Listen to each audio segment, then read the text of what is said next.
ಈ ಬಗ್ಗೆ ಮತ್ತಷ್ಟು ಡೀಟೇಲ್ಸ್ ಅನ್ನ ಕೊಡ್ತಾರೆ ನಮ್ಮ ಗ್ಯಾರಂಟಿ ನ್ಯೂಸ್ನ ಪ್ರಧಾನ ಸಂಪಾದಕರಾದ ರಾಧಾ ಹಿರೇಗೌಡರು ನನ್ನ ಜೊತೆ ಪ್ರತಿಭಟನಾ ಜಾಗದಿಂದ ಲೈವ್ ಜಾಯ್ನ್ ಆಗ್ತಾ ಇದ್ದಾರೆ. ಮೇಡಮ್, ಚಳಿ ಗಾಳಿ ಎನ್ನದೇ ರೈತರು ನಡೆಸ್ತಾ ಇರುವಂತಹ ಅಹೋರಾತ್ರಿ ಧರಣಿ 7ನೇ ದಿನಕ್ಕೆ ಕಾಲಿಟ್ಟಿದೆ.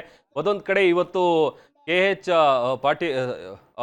ಎಚ್ ಕೆ ಪಾಟೀಲ್ ಅವರು ಸ್ಥಳಕ್ಕೆ ಭೇಟಿಯನ್ನ ಕೊಡ್ತಾರೆ ಅನ್ನುವಂಥ ವಿಚಾರ ಕೂಡ ಗೊತ್ತಾಗಿದೆ. Over to you madam.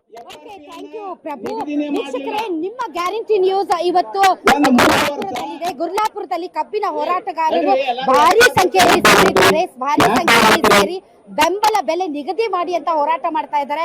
ನೋಡಿ ಎಷ್ಟು ಪ್ರಮಾಣದಲ್ಲಿ ಜನ ಸೇರಿದ್ದಾರೆ. ಓಡಾಡೋದಕ್ಕೆ ಜಾಗ ಇಲ್ಲ.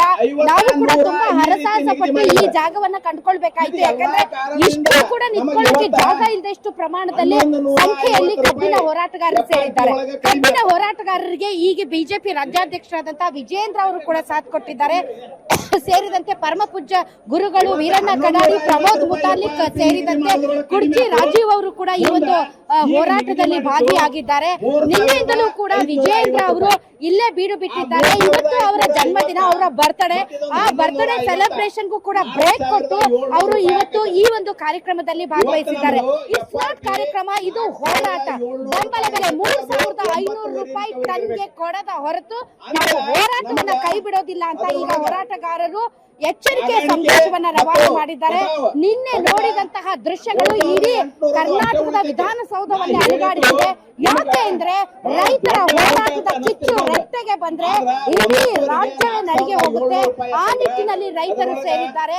ಈಗ ಬಿಜೆಪಿ ಪಕ್ಷ, ಅದರಲ್ಲೂ ಕೂಡ ಬಿಜೆಪಿ ರಾಜ್ಯಾಧ್ಯಕ್ಷರು ಇವತ್ತು ಈ ಒಂದು ಹೋರಾಟಕ್ಕೆ ಸಾಥ್ ಕೊಟ್ಟಿದ್ದಾರೆ. ಆದ್ರೆ ಇಲ್ಲೊಂದು ವಿಚಾರ ಇದೆ ಪ್ರಭು, ಏನು ಅಂತಂದ್ರೆ ಬಿಜೆಪಿಯ ರಾಜ್ಯಾಧ್ಯಕ್ಷರು ಇದ್ದಾರೆ, ಆದ್ರೆ ಬಿಜೆಪಿಯ ವಿಪಕ್ಷ ನಾಯಕರು ಸೇರಿದಂತೆ ಇನ್ನುಳಿದ ಬಿಜೆಪಿಯ ಪಾಳೆಯ ಇಲ್ಲಿ ಇಲ್ಲ. ಸ್ಥಳೀಯರಾದಂತಹ ವೀರಣ್ಣ ಕಡಾಡಿ ಅವರು ಮತ್ತು ಕುರ್ಚಿ ರಾಜೀವ್ ಅವರು ಬಿಟ್ರೆ ಈ ಒಂದು ಹೋರಾಟವನ್ನ ಎನ್ಕೇಜ್ ಮಾಡ್ಕೊಳ್ಳೋದಕ್ಕೆ ಬಿಜೆಪಿ ಆಸ್ ಅ ಟೀಮ್ ಇಲ್ಲಿ ಬಂದಿಲ್ಲ. ಅದನ್ನ ನಾವು ನೋಟಿಸ್ ಮಾಡಬಹುದು. ಈ ಮಧ್ಯೆ ಕಬ್ಬಿನ ಬೆಳೆಗಾರರು ಮತ್ತು ಮಾಲೀಕರ ನಡುವೆ ಸಂಧಾನವನ್ನ ಮಾಡೋದಕ್ಕೆ ಎಚ್ ಕೆ ಪಾಟೀಲ್ ಅವರು 2 ಗಂಟೆಗೆ ಇಲ್ಲಿಗೆ ಆಗಮಿಸ್ತಾ ಇದ್ದಾರೆ. ಈ 2 ಗಂಟೆಯಲ್ಲಿ ನಡೆಯುವಂತಹ ಚಮತ್ಕಾರ ಏನು ಅಂತ ಕಾಯ್ಬೇಕು. ಯಾಕೆ ಅಂತಂದ್ರೆ ಇದು ಸರ್ಕಾರಕ್ಕೆ ಮುಜುಗರವನ್ನ ಉಂಟು ಮಾಡುವಂತಹ ಸಿಚುವೇಶನ್.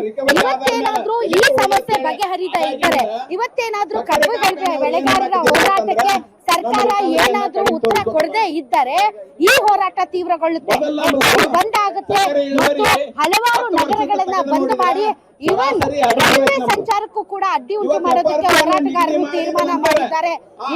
ಲಕ್ಷ ಸಂಖ್ಯೆಯಲ್ಲಿ ಜನ ಇಲ್ಲಿ ಸೇರ್ತಾ ಇದ್ದಾರೆ. ರೈತರ ಮನೆಗೆ ಇಲ್ಲಿಯವರೆಗೂ ಕೂಡ ಸರ್ಕಾರದ ಯಾವ ಸಚಿವರಾಗ್ಲಿ ಅಥವಾ ಬೇರೆ ರಾಜಕಾರಣಿಗಳು ಇನ್ನೂ ಬಂದಿಲ್ಲ.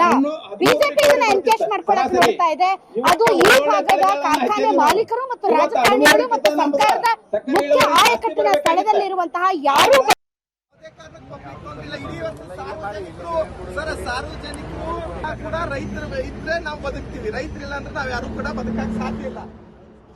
ಈಗಷ್ಟೇ ನಮ್ಮ ಗ್ಯಾರಂಟಿ ನ್ಯೂಸ್ನ ಪ್ರಧಾನ ಸಂಪಾದಕರಾದ ರಾಧಾ ಹಿರೇಗೌಡರು ಮೇಡಮ್ ಅವರು ಹೇಳ್ತಾ ಇದ್ರು, ಅಲ್ಲಿ ಲಕ್ಷ ಸಂಖ್ಯೆಯಲ್ಲಿ ರೈತರು ಸೇರಿದ್ದಾರೆ. ಮತ್ತೊಂದು ಕಡೆ ಇವತ್ತು 2 ಗಂಟೆಗೆ ಬರ್ತಾರೆ ಅಂತ ಮಾಹಿತಿಯನ್ನು ಕೊಡ್ತಾ ಇದ್ರು ನಮ್ಮ ಮೇಡಮ್. ಈಗ ಎಚ್ ಕೆ ಪಾಟೀಲ್ ಅವರು 2 ಗಂಟೆಗೆ ಬರ್ತಾರೆ. ಅವರು ಬಂದಂಥ ಸಂದರ್ಭದಲ್ಲಿ ರೈತರು ನಡೆಸ್ತಾ ಇರುವಂತಹ ಈ ಪ್ರತಿಭಟನೆಗೆ ಹೇಗೆ ಅವರ ಮನವೊಲಿಸ್ತಾರೆ, ಏನು ಮಾಡ್ತಾರೆ? ಯಾಕಂತಂದರೆ ಮೊದಲಿಗೆ ಏನು ಶಾಂತಿಯುತವಾಗಿ ಆರಂಭ ಆದಂತಹ ಪ್ರತಿಭಟನೆ ಈಗ ತೀವ್ರ ಸ್ವರೂಪವನ್ನು ಪಡೆದುಕೊಳ್ತಾ ಇದೆ. ರಸ್ತೆಗಳನ್ನು ತಡೀತಾ ಇದ್ದಾರೆ, ಟೈರ್ಗಳಿಗೆ ಬೆಂಕಿ ಹಚ್ತಾ ಇದ್ದಾರೆ, ತಮ್ಮ ಆಕ್ರೋಶವನ್ನು ಹೊರ ಹಾಕ್ತಾ ಇದ್ದಾರೆ. ಗುರ್ಲಾಪುರ ಕ್ರಾಸ್ನಲ್ಲಿ ಕಬ್ಬು ಬೆಳೆಗಾರರು ನಡೆಸ್ತಾ ಇರುವಂತಹ ಪ್ರತಿಭಟನೆ ಏನಿದೆ ಅದು ತೀವ್ರ ಸ್ವರೂಪಕ್ಕೆ ಪಡೆದುಕೊಳ್ತಾ ಇದೆ. ಅವರು ಮಾಡ್ತಾ ಇರುವಂಥ ಒತ್ತಾಯ ಒಂದೇ, ನಮಗೆ ಕಬ್ಬಿಗೆ ಪ್ರತಿ ಟನ್ ಕಬ್ಬಿಗೆ 3,500 ರೂಪಾಯಿ ಬೆಂಬಲ ಬೆಲೆಯನ್ನು ನಿಗದಿ ಮಾಡಬೇಕು. ನಮಗೆ ಈ FRP ನಿಗದಿ ಮಾಡ್ತಿರಲ್ಲ ಅದು ಬೇಡ ಅನ್ನುವಂಥದ್ದು. ಹಾಗಾಗಿ ಸರ್ಕಾರ ಈಗ CM ಸಿದ್ದರಾಮಯ್ಯ ಅವರು ಸೂಚನೆ ಕೊಟ್ಟಿದ್ದಾರೆ. ಆ ಸೂಚನೆಯ ಮೇರೆಗೆ ಎಚ್ ಕೆ ಪಾಟೀಲ್ ಅವರು ಇವತ್ತು ಸ್ಥಳಕ್ಕೆ ಹೋಗ್ತಾ ಇದ್ದಾರೆ. ಪ್ರತಿಭಟನಾ ಸ್ಥಳಕ್ಕೆ ಹೋದಂಥ ಸಂದರ್ಭದಲ್ಲಿ ಏನಾಗುತ್ತೆ ಅನ್ನುವಂಥದ್ದು ಸದ್ಯ ಇರುವಂತಹ ಕುತೂಹಲ.